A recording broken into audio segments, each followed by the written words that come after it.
Bonjour, on va s'intéresser aujourd'hui à la présentation dans Motion de la fenêtre de couches et des médias. Les couches ou les calques, dans Photoshop, ces couches, ici, je suis sur les couches, on les appelle plus volontiers des calques. Dans Motion, on dit des couches, mais vous voyez que c'est l'équivalent si vous êtes habitué à travailler avec Photoshop.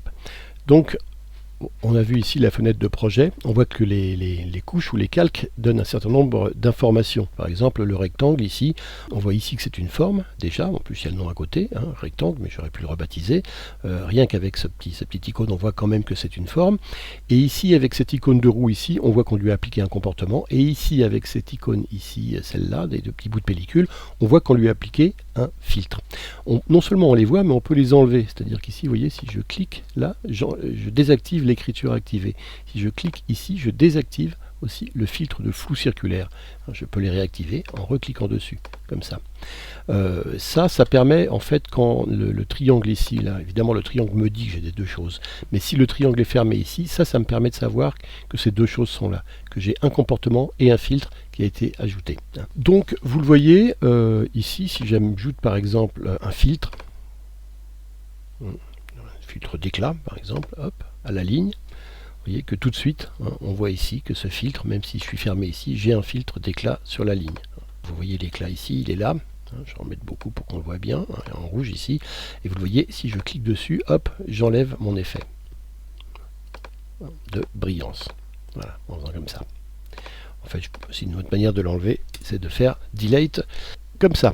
Alors, on peut choisir donc de voir ou non ces comportements en bas ici, c'est-à-dire que là je peux choisir de ne pas les afficher, les comportements. Dans ce cas là, regardez, j'ai plus mon comportement. Ici je choisis également de ne plus afficher, pour simplifier un petit peu la présentation, mes effets. Là j'affiche mes effets et là j'affiche, ici vous voyez, mon écriture activée. Et tout ça évidemment est valable également pour la timeline. C'est-à-dire qu'ici dans la timeline on peut choisir d'activer ou pas les effets ici, les comportements ici. Et la troisième icône, c'est une icône de masque. Les masques, on n'a pas encore regardé ce que c'était. Par exemple, si je veux appliquer un masque sur mon métro, si je veux cacher une partie, je clique sur métro aérien, sur cette couche. Je fais ici la fenêtre des masques, je fais un masque rectangulaire, je crée un masque rectangulaire, vous voyez, qui me permet de montrer que cette partie-là de la vidéo. Donc ça, c'est un masque. Et ce masque-là, regardez, il apparaît sous cette forme-là. C'est-à-dire que c'est la troisième petite icône. Il est ici comme ça. Si je veux l'enlever, je clique dessus, ça le désactive. Si je veux le réactiver, ce masque, je redéclique dessus. Si je veux le présenter ici, il faut que cette icône soit active. Si je veux ne pas le présenter ici, je clique ici et je ne le montre pas. Voilà, donc ce masque, j'en ai pas vraiment besoin, donc je l'enlève. Hop, je l'efface comme ça.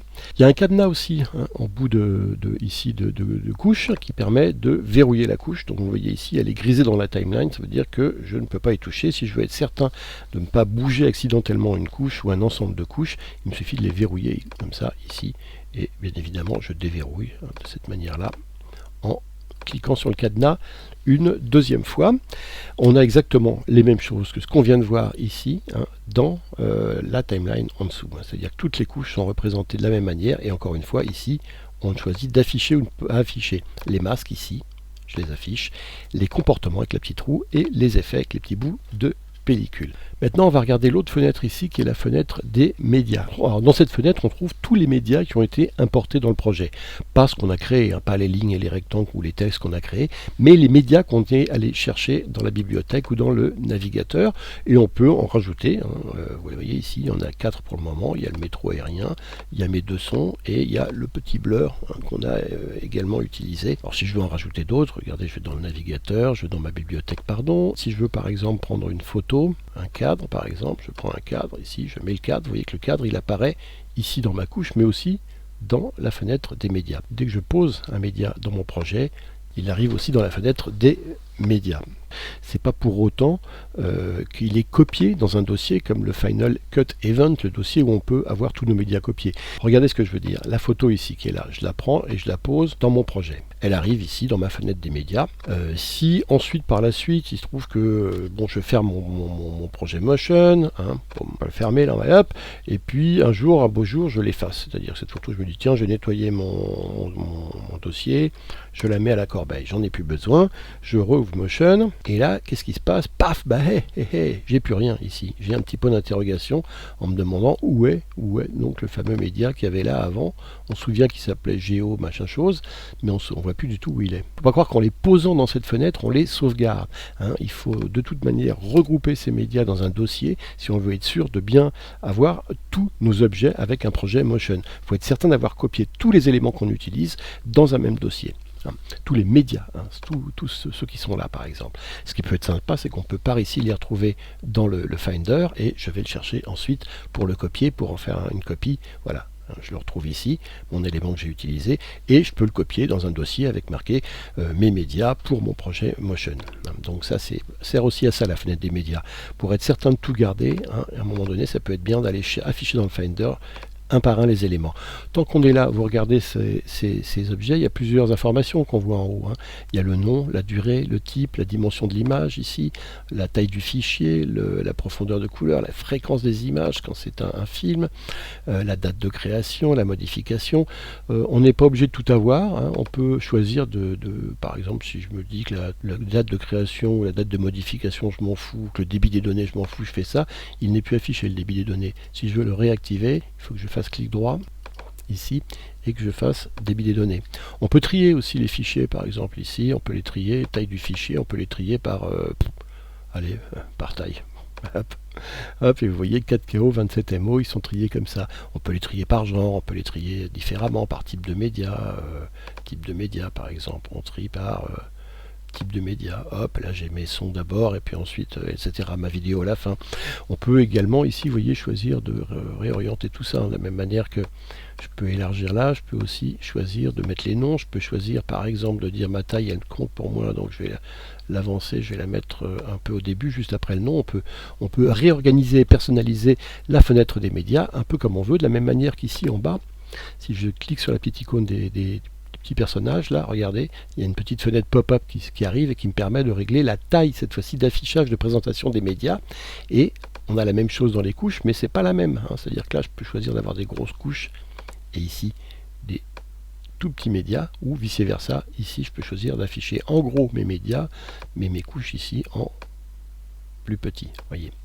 Les autres choses ici, là c'est un outil de recherche, on peut choisir par exemple ici, si je suis à la recherche, je me dis tiens j'ai mis un flou, disons que je les affiche plus là, j'ai mis un flou mais je sais plus où, on tape flou et hop, on voit tout de suite la couche sur laquelle a été appliqué le flou. Ça permet quand on a beaucoup de choses de retrouver un élément isolé ou un effet qu'on a donné. Même chose ici, on peut rechercher un flou. On n'en a pas, mais on peut choisir par exemple de chercher ici métro, voilà, et hop, tout de suite j'ai ma couche avec mon métro aérien qui s'affiche. Ici je delete en faisant une petite croix, pareil dans la couche, je recette tout ça en appuyant sur la petite croix. Oui, autre chose également, on peut ajouter un média ici. Par exemple, je sais qu'à un moment donné j'aurais besoin d'un cadre, mais je ne sais pas encore lequel parce que je vais devoir encadrer quelque chose. Hop, je prends plusieurs cadres et je les mets là, directement, je m'en mets 5-6. Voilà, je mets tous ces cadres là, je ne sais pas encore lequel j'utiliserai tout à l'heure, ils ne sont pas dans le projet, ils ne sont pas dans les couches, je les ai entreposés là, comme je l'entreposerai dans un chutier, dans Final Cut, voilà, je me suis mis des médias de côté pour les utiliser plus tard, c'est très utile sur des sons également, tiens je risque d'avoir besoin de ce son là, je le mets là, etc. etc. Autre chose encore, si je vais dans l'onglet couches et que je sélectionne le métro aérien, que je vais dans l'inspecteur, j'ai un certain nombre de choses, de propriétés, comportements, filtres et images. Maintenant, je mets ces propriétés ici. Si je vais sur le média métro aérien et que je clique dessus, vous voyez que j'ai un nouvel onglet qui s'est créé dans l'inspecteur qui est l'onglet média, qui nous donne un certain nombre de choses. Savoir si c'est une vidéo avec une couche alpha ou pas, si elle est inversée ou pas, la taille des pixels, leur proportion, la trame, la fréquence d'image. On peut renier l'image ici aussi. Hop. Alors 100 pixels, c'est pas beaucoup, mais on peut aller plus loin. Si je veux renier plus loin mon image, je peux faire ça. Ou pas du tout, ou à 0. Contrôle du temps, ça c'est encore autre chose. Objet lié, ça veut dire voilà, voilà le métro aérien, il sert dans le vidéo couche audio, il est lié à une vidéo ou à une couche audio.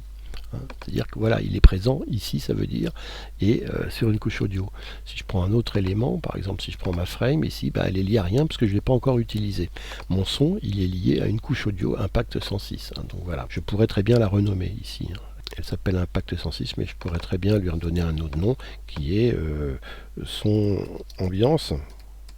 Hein. Auquel cas, voilà, ça c'est plus cohérent. Vous voyez dans le média, ici, je sais qu'Impact 106 correspond au son d'ambiance de la couche audio son ambiance dans mon projet, ici. Et puis enfin, il y a une dernière chose dans les médias ici, métro aérien par exemple, on peut remplacer le média. Si je fais ça, je vais chercher autre chose, une autre vidéo par exemple, et je peux choisir de remplacer ou par mon essai, même par autre chose complètement. Ça c'est un document Photoshop, je peux remplacer mon métro aérien, voyez, parce que j'avais avant. On peut remplacer un média par un autre ou par une version plus récente, à réactualiser de notre ancien média. Hein. Quand on fait une mise à jour sur un projet Photoshop par exemple, on peut faire ça. Là je fais pomme Z parce que je veux garder mon métro derrière.